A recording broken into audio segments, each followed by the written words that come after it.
जय Hind and hello guys, स्वागत है आपका आपके अपने YouTube चैनल ज्ञानदेय होस्ट में। और इस वीडियो में मैं आपको बताने वाला हूं उत्तर प्रदेश आयुर्विज्ञान विश्वविद्यालय यानी कि UP-UMS nursing officer online form 2024 के बारे में कि कैसे आपको इस भर्ती का फॉर्म फिलअप करना है, जो कि आपको 535 पोस्ट पर जारी की गई है। तो वीडियो के अंदर आपको पूरी जानकारी दी जाएगी, इसलिए आपको वीडियो को पूरा देखना है। तो चलिए गाइज शुरू करते हैं। गाइज अभी जो वीडियो में देख सकते ये हमारी ऑफिशियल साइट jobsgyan.in है। इसका लिंक वीडियो के डिस्क्रिप्शन में दिया है। ये लिंक आपको ओपन करना अनिवार्य है। जैसे आप इसको ओपन कर लेंगे आपको जानने को मिलेगा कि 535 पोस्ट निकाली गई है। एज 18 से 40 साल के बीच रखी गई है। कौन सी कैटेगरी को क्या एप्लीकेशन फीस पे करनी है वो आप देख सकते हैं। फॉर्म आप यहाँ पर 14 मार्च 2024 तक भर पाएंगे। कौन सी कैटेगरी के लिए कितनी वैकेंसी है वो आप चेक करेंगे। एंड क्या क्वालिफिकेशन चाहिए अप्लाई करने के लिए वो भी आप यहाँ पर देख सकते हैं। Basically bachelor degree BSc nursing या फिर डिप्लोमा होना चाहिए नर्सिंग के अंदर GNM,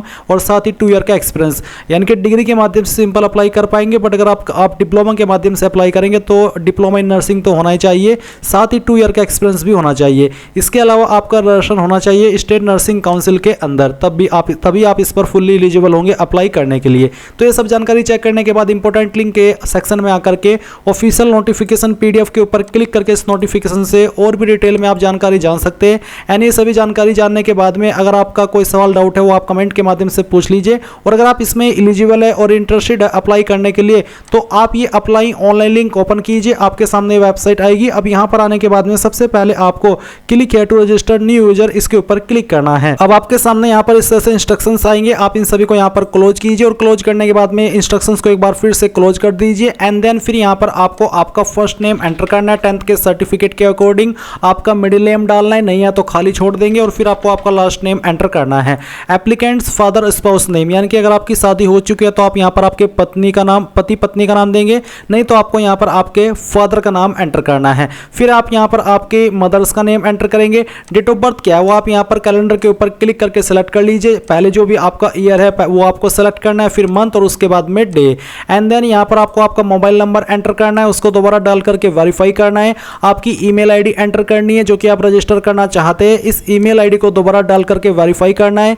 ये कैप्चा कोड डालना है और उसके बाद में रीवेरीफाई इसके ऊपर क्लिक करना है। अब आपने यहाँ पर जो भी जानकारी भरी है वो आपके सामने है। आप यहाँ पर इन सभी जानकारी के ऊपर टिक करेंगे। इनके ऊपर टिक करने का मतलब है कि आपने जानकारी को चेक कर लिया और आपके अकॉर्डिंग सभी जानकारी सही है। एंड देन फिर आप यहाँ पर सबमिट के ऊपर क्लिक करेंगे और यहाँ से ओके कर देंगे। ओके करने के बाद में आपका रजिस्ट्रेशन हो जाएगा। अब आपको यहाँ पर इसमें गो टू एप्लीकेशन इसके ऊपर क्लिक करना है। फिर से आपके सामने प्रोसेसिंग होगी जहाँ पर आपको ब्राउजर रिकमेंड किए जाते हैं, तो आप इसको होने दीजिए और यहाँ से फिर इसको क्लोज कर दीजिए। एंड देन अब आप यहाँ पर आपकी अन्य जानकारी फिल करेंगे। क्या है वो है आपकी नेशनलिटी, तो आप नेशनलिटी इंडियन सेलेक्ट कर लेंगे। जेंडर आपको सेलेक्ट करना है मेल फीमेल या फिर अदर। मेरिटल स्टेटस क्या है, मैरिड सिंगल विडोड या डाइवोर्स्ड, वो आपको यहाँ पर सेलेक्ट कर लेना है। इसके बाद में डोमिसाइल स्टेट UP या फिर अदर, तो जो भी है वो आप सेलेक्ट कर लीजिए। अगर UP तो फिर आपको बताना कि कौन सी कैटेगरी में आप अप्लाई कर रहे हैं। अगर आप UP के अलावा किसी अन्य स्टेट से हैं तो आपको जनरल कैटेगरी के अंदर कंसिडर किया जाएगा। फिर यहाँ पर सब कैटेगरी इनमें से अगर आपकी कोई है जैसे कि विकलांग, dependent of freedom fighter, ex serviceman, तो आप वो टिक कर दें, नहीं तो नन के ऊपर क्लिक करेंगे। Are you regular UP government employ, यानी कि क्या आप UP गवर्नमेंट के अंदर रेगुलर जॉब करते हैं। अगर हाँ तो यस, नहीं तो आप नो करेंगे और सेव एंड नेक्स्ट के ऊपर क्लिक करेंगे। अब आपको यहाँ पर क्वालिफिकेशन की जानकारी देनी है। माफी चाहता हूँ, क्वालिफिकेशन की नहीं, पहले आपको कम्युनिकेशन यानी कि एड्रेस की जानकारी देनी है। तो आप यहाँ पर लाइन 1, 2, 3 में आपका जो भी एड्रेस है आपके आधार कार्ड के अकॉर्डिंग वो आप यहाँ पर इन तीनों लाइन के अंदर थोड़ा थोड़ा पार्ट लिखेंगे, क्योंकि तीनों लाइन आपको फिल करनी अनिवार्य है। एंड कंट्री में आप इंडिया सेलेक्ट करेंगे। स्टेट आपकी सेलेक्ट कर लेंगे। सिटी डिस्ट्रिक्ट कौन सी है वो आपको यहाँ पर सेलेक्ट कर लेनी है। और फिर जो आपका पिन कोड है वो भी आपको यहाँ पर डाल देना है। इसके बाद पूछा है कि क्या आपका परमानेंट एड्रेस और कोरेस्पोंडेंस यानी कि प्रेजेंट एड्रेस सेम है, एक ही है। अगर एक है तो आप यस कर दीजिए, अगर अलग अलग है नो तो नो करके अलग से परमानेंट एड्रेस भरिए और सेव एंड नेक्स्ट के ऊपर क्लिक कीजिए। अब आपके सामने यहाँ पर क्वालिफिकेशन डिटेल आ चुकी है। तो आप यहाँ पर 10th का आपका बोर्ड बताएंगे कि कौन से बोर्ड के द्वारा आपने आपकी 10th है वो पास की है। इसके बाद में किस साल के अंदर पास कर ली थी वो साल सेलेक्ट कर लेंगे। रिजल्ट आपका किस में था, परसेंटेज या फिर CGPA, वो आप सेलेक्ट करेंगे। अगर परसेंटेज तो आपको बताना कि कितने नंबर आपको यहाँ पर आए थे और कितने में से आए थे वो आप टोटल मार्क्स में लिखेंगे और परसेंटेज आपकी कैलकुलेट कर ली जाएगी। सेम वे में 12वीं की जानकारी भरनी है। 12वीं का बोर्ड कोड आपको यहाँ पर लिखना है। फिर किस साल के अंदर 12वीं पास कर ली थी वो आप सिलेक्ट करेंगे, किस में आपके नंबर थे उसका माध्यम आप यहाँ पर सिलेक्ट कर लेंगे एंड फिर आपको बताना कि कितने नंबर आपको आए थे। अगर आपके नंबर परसेंटेज में थे तो आप यहाँ पर वो भरेंगे। फिर कितने में से आए थे वो आप टोटल मार्क्स में डाल देंगे और फिर यहाँ पर आपकी परसेंटेज कैलकुलेट कर ली जाएगी। अब आती है ग्रेजुएशन और इक्विवेलेंट एग्जामिनेशन। तो यहाँ पर आप डिग्री के माध्यम से अप्लाई करें या फिर डिप्लोमा, तो जिसके भी माध्यम से कर रहे हैं वही आप सेलेक्ट कर ले। अगर डिग्री तो फिर बताइए registered as nurse and midwife with state या फिर इंडियन नर्सिंग काउंसिल, अगर हाँ तो यस करेंगे। यस करने के बाद में आपको यहाँ पर आपकी जो डिग्री है वो सेलेक्ट कर लेनी है। फिर आपको name of nursing council state है या फिर इंडियन नर्सिंग काउंसिल है तो वो आप यहाँ पर लिख दीजिएगा, जो भी है वो आप यहाँ पर लिख दीजिए, जैसे कि मैं आपको यहाँ पर लिख करके दिखा रहा हूँ। एंड इसके बाद में आप यहाँ पर रजिस्ट्रेशन नंबर ऑफ स्टेट या फिर इंडियन नर्सिंग काउंसिल, तो रजिस्ट्रेशन नंबर आप यहाँ पर एंटर कर देंगे।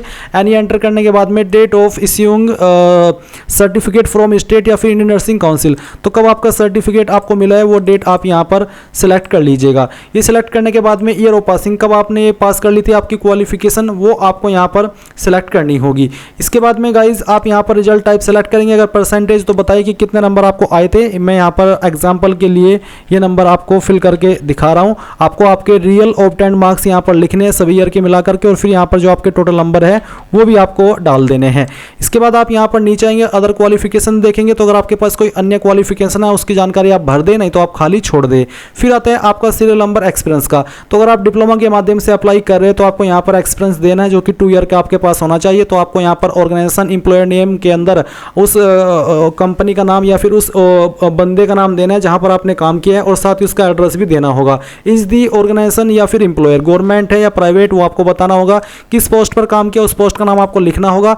कब आपने यहाँ पर सर्विस स्टार्ट की थी वो डेट सेलेक्ट करनी होगी, और कब तक आपने की थी वो डेट आपको यहाँ पर देनी होगी। एंड देन फिर आप सेव एंड नेक्स्ट के ऊपर क्लिक करेंगे। अब आपके सामने यहाँ पर सिटी प्रेफरेंस आती है, तो पहली चॉइस आप किस स्टेट को देना चाहते हो वो स्टेट आप सेलेक्ट कर ले, उसकी कौन सी सिटी को आप प्रेफरेंस दे रहे हैं वो आपको सेलेक्ट कर लेनी है। एंड देन फिर सेकंड चॉइस आप किस स्टेट को देना चाहते हो वो सेलेक्ट कर ले।